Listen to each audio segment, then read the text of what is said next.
Buenas noches, ingeniero, compañeros. Nuestro equipo está conformado por Alcibar Reyes Ernesto, Benítez Martínez Azucena Yamilet, Calderón Ventura Sandy, González Hernández Luis Alberto su servidor, Granados Martín Alejandro, Valencia González Isabela Melín y Vázquez Pérez Ángel Martín. El tema el día de hoy para nosotros sería el de normas y estándares. Como primer apartado tenemos lo que es las normas y estándares. Los centros de datos o data centers se basan en normas y estándares internacionales para la garantización de su funcionamiento y seguridad en el manejo de la información. Estos centros suelen ser creados y mantenidos por grandes organizaciones con objetivo de tener acceso a la información necesaria para sus operaciones. Esto quiere decir que un data center en una empresa juega un rol muy importante, ya que la información que corre en el data center tiene que ser fluida para que toda la empresa pueda recibir esa misma información. Por lo cual, las normas y estándares son importantes para la construcción y la infraestructura de un data center, ya que sin estas normas o estándares, el data center se iría abajo y no recibiría la información adecuada para el correcto funcionamiento en una empresa. La infraestructura y el estándar TIA-942. En abril de 2005, la Telecommunication Industry Association publica su estándar TIA-942 con la intención de unificar criterios en el diseño de áreas de tecnología y comunicaciones. Este estándar, que en sus orígenes se basa en una serie de especificaciones para comunicaciones y cableado estructurado, avanza sobre los subsistemas de infraestructura, generando los lineamientos que se deben seguir para clasificar esos subsistemas, en función de que los distintos grados de disponibilidad que se pretende alcanzar. En su anexo G, y basado en recomendaciones de Optime Institution, establece 4 niveles, que son los tiers, en función de la redundancia necesaria para alcanzar niveles de disponibilidad de hasta el 99.995%. A su vez, divide la infraestructura soporte de un data center en 4 subsistemas, a saber, que son los siguientes: telecomunicaciones, arquitectura, sistema eléctrico y sistema mecánico. IEC, la Comisión Electrónica Internacional, con sus siglas en español SEI, también conocida por su sigla en inglés IEC, International Electrotechnical Commission. Es una organización de normalización en los campos eléctrico, electrónico y tecnologías relacionadas. Numerosas normas se desarrollaron junto con la Organización Internacional de Normalización, lo que se da como resultado las normas ISO o IEC. En 1938, el organismo publicó el primer diccionario internacional International Electrotechnical Vocabulary, con el propósito de unificar la terminología eléctrica, esfuerzo que se ha mantenido en el tiempo. Las agencias de normalización de cada país se encargan, cuando proceda, de la traducción a otros idiomas, siendo el vocabulario electrónico internacional, que sus siglas son BEI, de España, desarrollado por la UNE, Asociación Española de Normalización.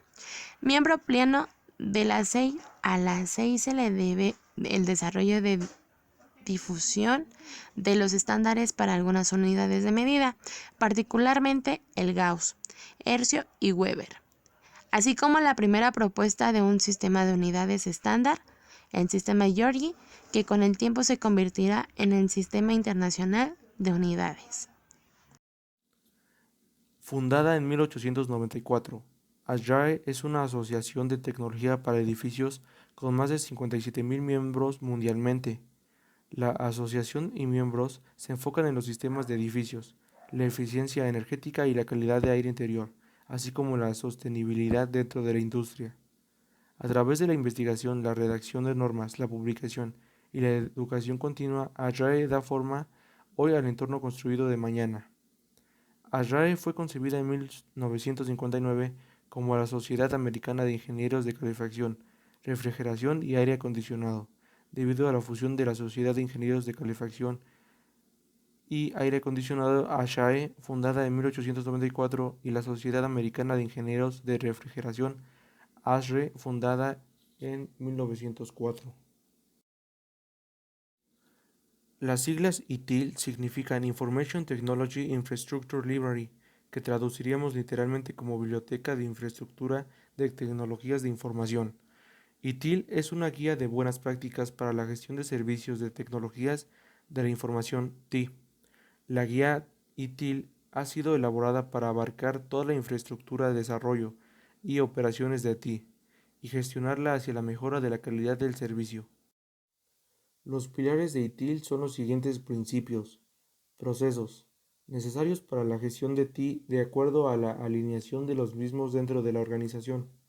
Calidad, entendida como la entrega al cliente del producto o servicio óptimos, es decir, incluyendo las características acordadas.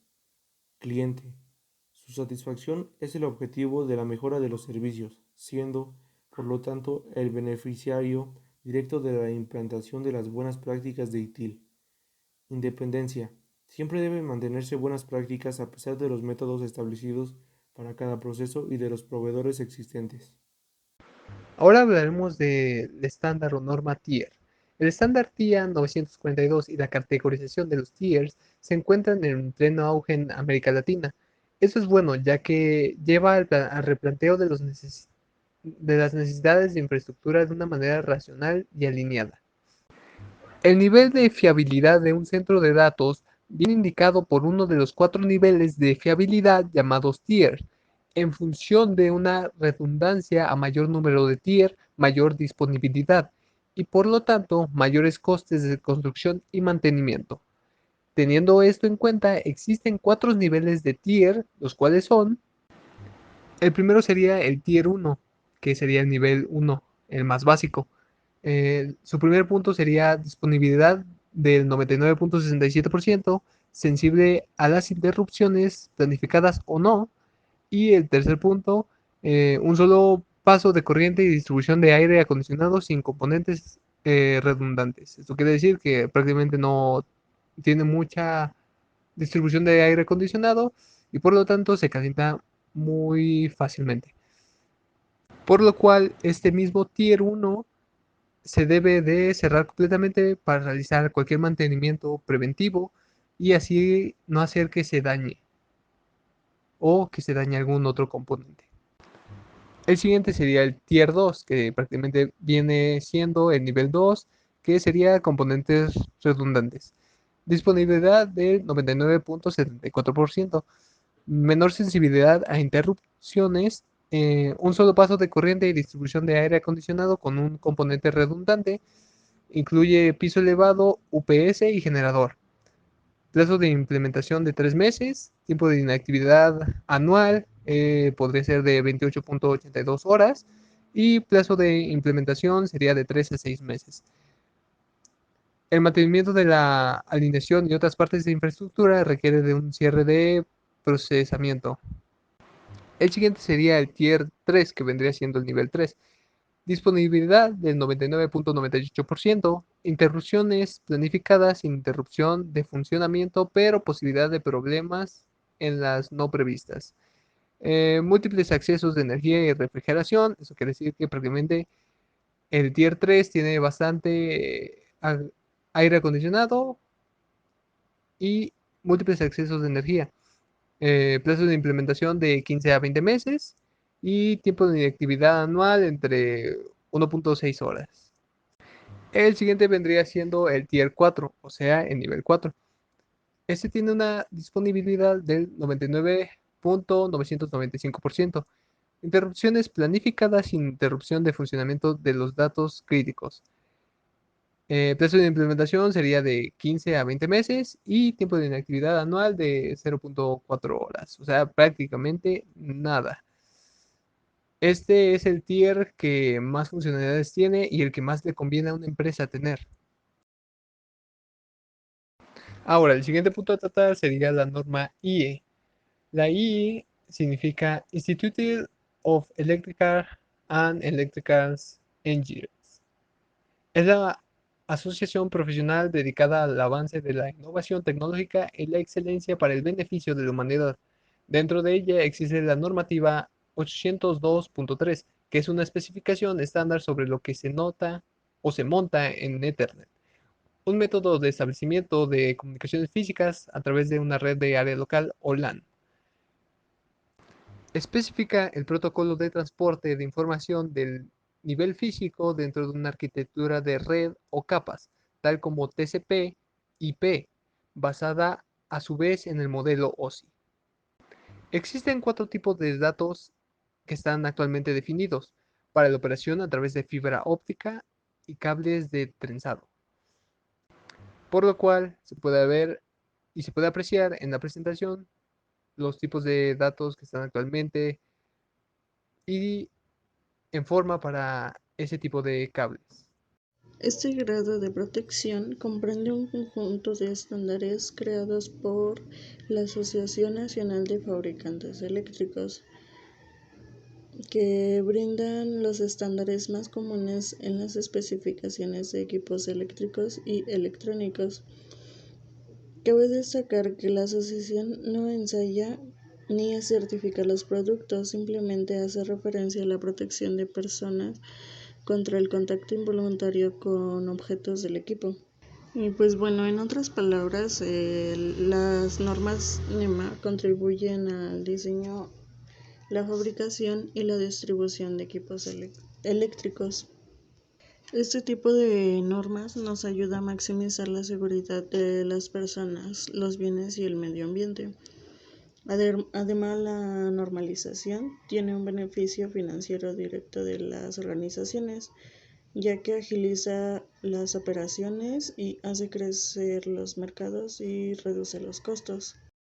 Por otro lado, tenemos el objetivo fundamental del NEMA, que es el promover la competitividad de sus compañías socias, proporcionando servicios de calidad y que podrían impactar posiblemente en las normas, regulaciones gubernamentales y en la economía del mercado. Una norma de la NEMA define un producto, proceso o procedimiento con referencia a las siguientes características. Y pues bueno, aquí tenemos el listado de las características. Tenemos la nomenclatura, composición, construcción, dimensiones, tolerancia, seguridad, características operacionales, performance, alcances, prueba y servicio para el cual es diseñado. Las especificaciones NEMA se estandarizaron y son obligatorias. Cubre productos en campos tales como equipo electrónico de potencia, aislamiento eléctrico, alambres y cables. La NEMA ha establecido una amplia gama de estándares para encapsulados de equipamientos eléctricos. El campo en el que más se ha observado la influencia de las normas NEMA es en el área de los motores y los generadores. Por ejemplo, un código NEMA 4 se refiere a equipos sellados contra el agua y el polvo. También tenemos un código NEMA 4X que tiene la particularidad de ser resistente a la corrosión. Y por último tenemos un NEMA 12 que se refiere a equipos bajo la categoría de industrias o de lo contrario industriales. Y pues bueno, en general la NEMA se utiliza en varios campos, ya sea en la iluminación, motores, en la electrónica, láminas decorativas, equipos de uso médico, baterías, fusibles, controles industriales, transformadores y entre muchos otros.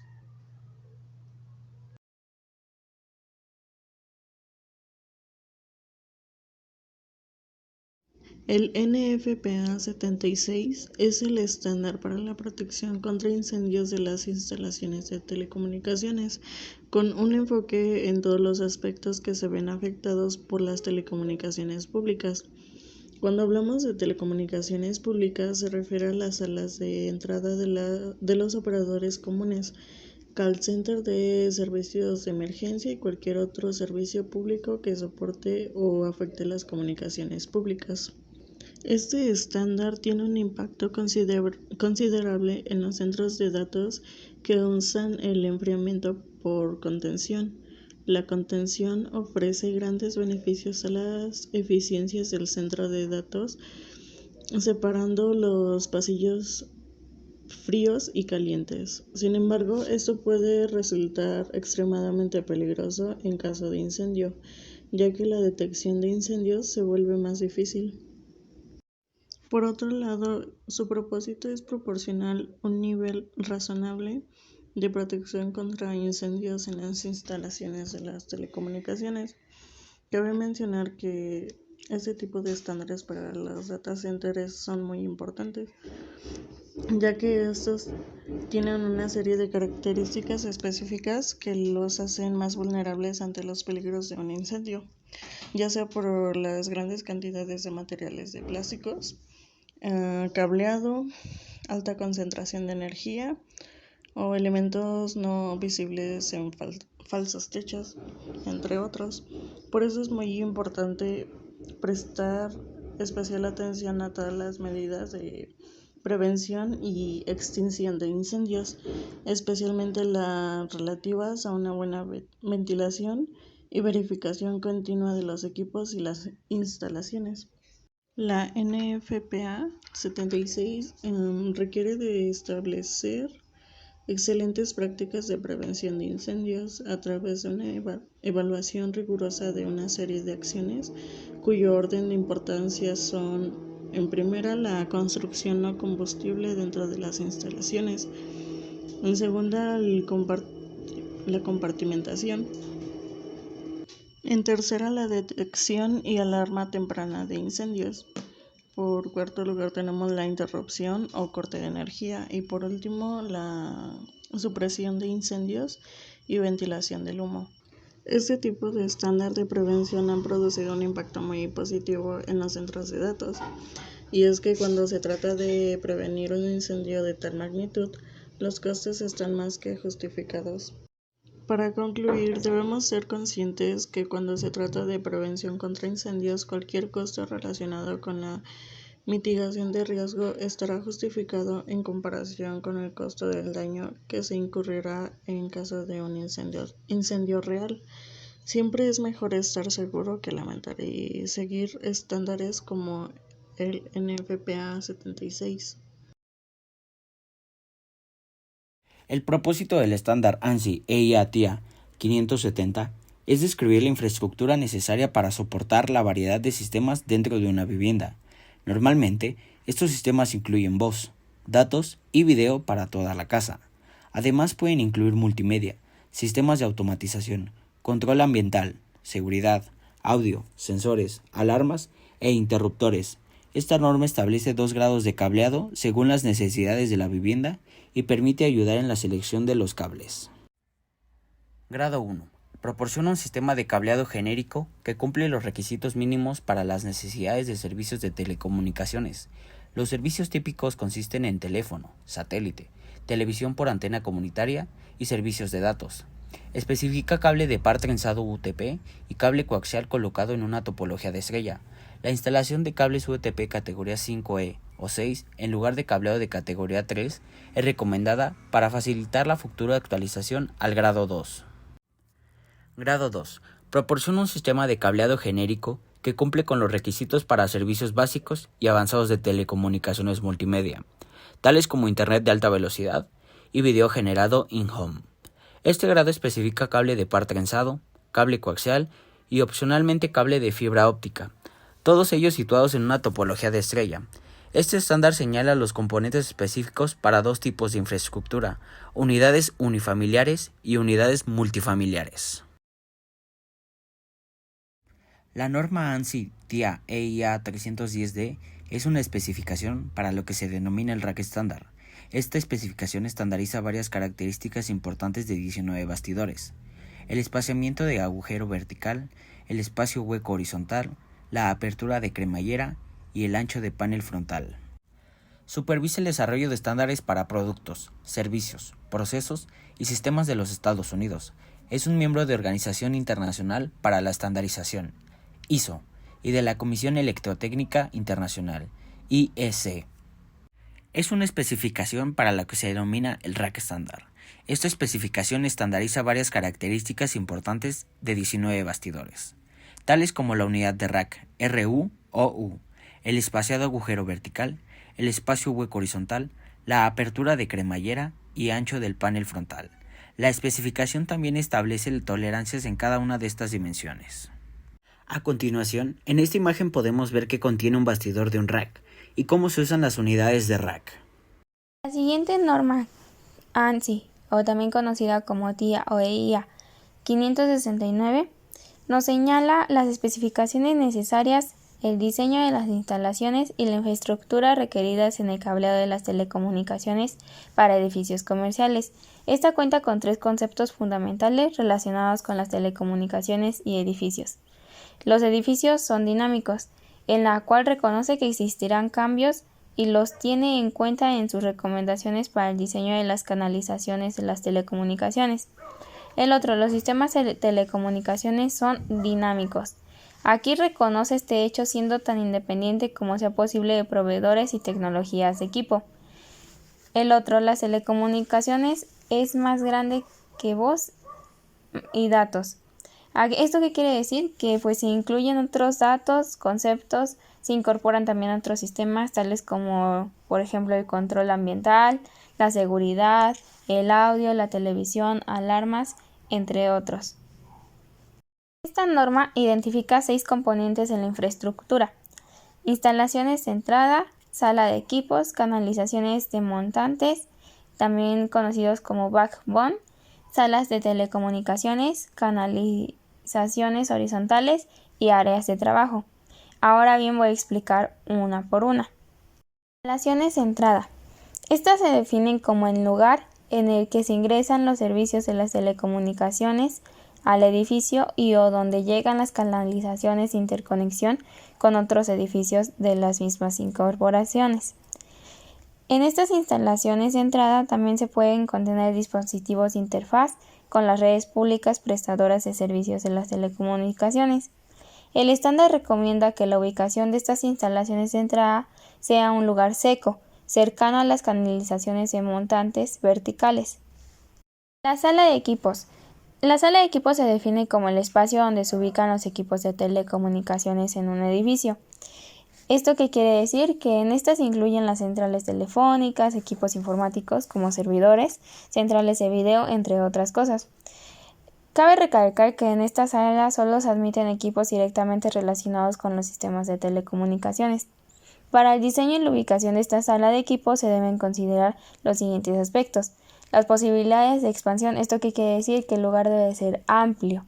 Evitar ubicar la sala de equipos en lugares donde se pueden haber filtraciones de agua, ya sea por el techo o por las paredes, ya que al haber filtraciones se pueden dañar los equipos. Facilidades de acceso para equipos de gran tamaño. Como bien lo dije en el punto número 1, estas salas deben de ser amplias.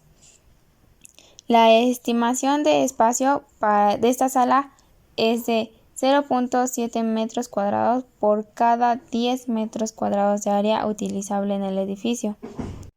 Para esto es recomendable que la sala esté ubicada cerca de las canalizaciones montantes, ya que la sala de equipos llegan generalmente una cantidad considerable de cables desde las canalizaciones. Otras de las consideraciones que se deben tener en cuenta son las fuentes de interferencia electromagnética, las vibraciones, que tengan una altura adecuada, que haya buena iluminación, el consumo eléctrico, prevención de incendios, entre otras cosas. Canalizaciones de backbone. Estas se distinguen en 2 tipos de canalizaciones: las canalizaciones externas entre edificios y canalizaciones internas al edificio. ¿A qué nos referimos entre externas e internas?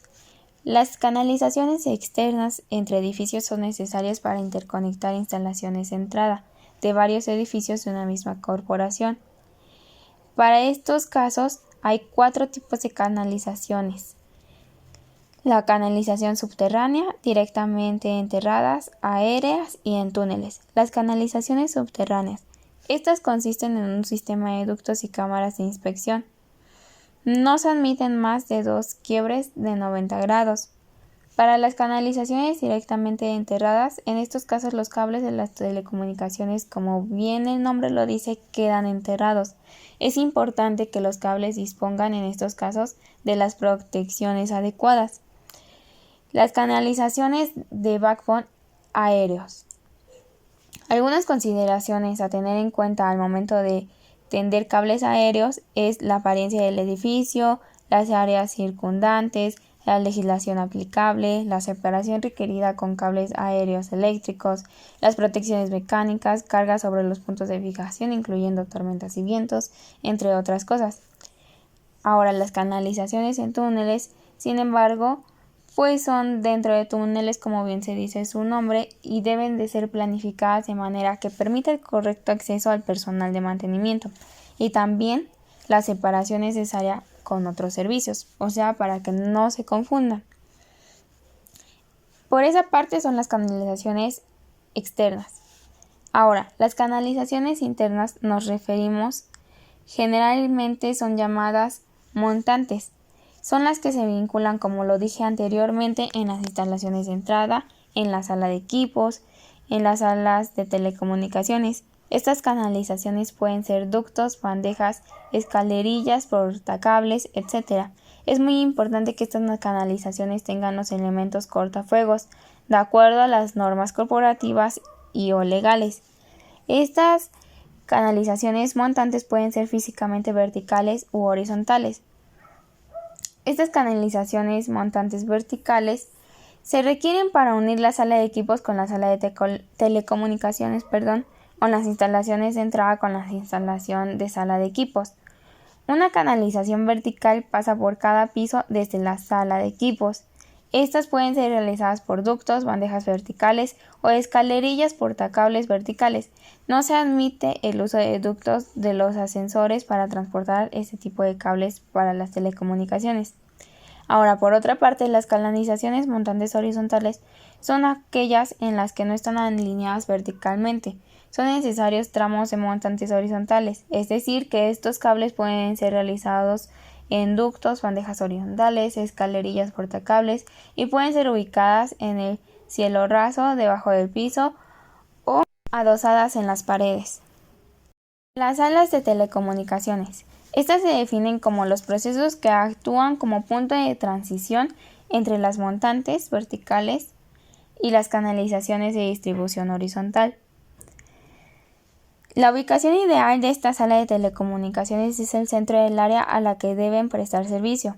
En este caso se recomienda disponer de por lo menos una sala de telecomunicaciones por piso. Los tamaños recomendados para las salas de telecomunicaciones son los siguientes. Se asume un área de trabajo por cada 10 metros cuadrados.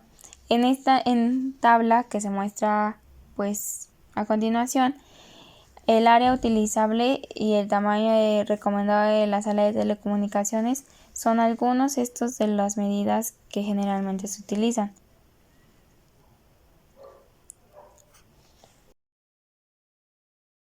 Bien, las canalizaciones horizontales. Estas son aquellas que se vinculan en las salas de telecomunicaciones con las áreas de trabajo. Estas canalizaciones pueden ser diseñadas para soportar los tipos de cables recomendados en la normativa 568, entre los que se incluye el cable UTP de 4 pares, el cable STP y la fibra óptica. Para esto, tenemos tipos de canalizaciones. En el estándar TIA 569 se admiten los siguientes tipos de canalizaciones horizontales. Los ductos bajo piso. ¿Estos qué quieren decir? Que en estos casos los ductos son parte de la obra civil, es decir, que están construidos bajo el piso y se pueden realizar en una malla de ductos, disponiendo de líneas determinadas para las telecomunicaciones, como lo podemos observar en la imagen. Estas áreas de trabajo se disponen de puntos de acceso a los ductos de bajo piso, utilizando torretas, periscopios u otro tipo de accesorios aparentes. Estos se refieren y pueden ser metálicos o de PVC, rígidos en ambos casos. No se recomiendan ductos flexibles para las canalizaciones horizontales porque las características de estos ductos y de su instalación deben ser acorde a los requisitos arquitectónicos. Por otro lado tenemos las bandejas. Las bandejas portacables consisten en estructuras rígidas, metálicas o de PVC, generalmente de sección rectangular en forma de U. La base y las paredes laterales pueden ser sólidas o caladas. Las bandejas de este tipo pueden o no tener tapa. Estas bandejas se instalan generalmente sobre el cielo raso, aunque pueden ser instaladas debajo de un cielo raso o adosadas a las paredes. Los ductos sobre cielo raso. Estos ductos sobre los cielos rasos pueden ser utilizados siempre y cuando su acceso sea sencillo, por ejemplo, removiendo planchas livianas de cielo raso. Los ductos o bandejas sobre el cielo raso deben estar adecuadamente fijados al techo por medio de colgantes. En estos casos no se recomienda que estén directamente apoyadas sobre la estructura propia. Los cables no pueden estar sueltos ni apoyados directamente sobre, pues como bien ya lo dije, la estructura, sino que deben de estar dentro de ductos o bandejas. Por otro lado, también tenemos los ductos perimetrales.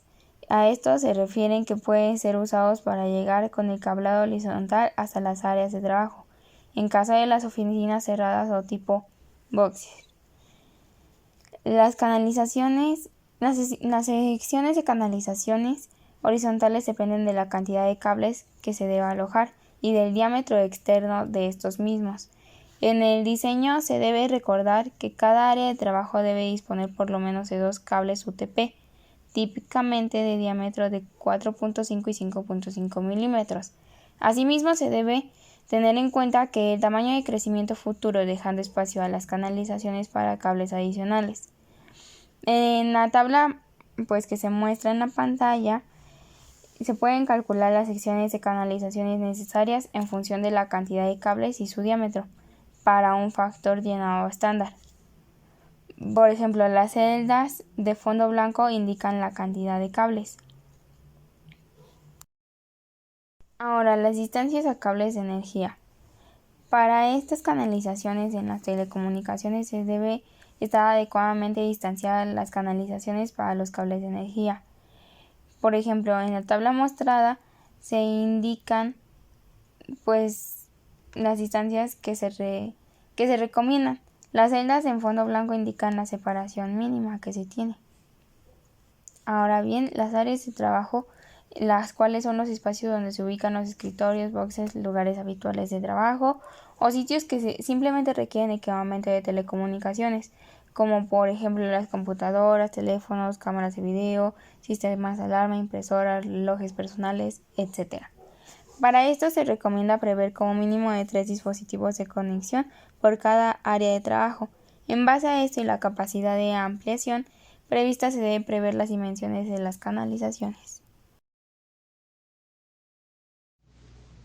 La EIA 606A se usa para los edificios comerciales.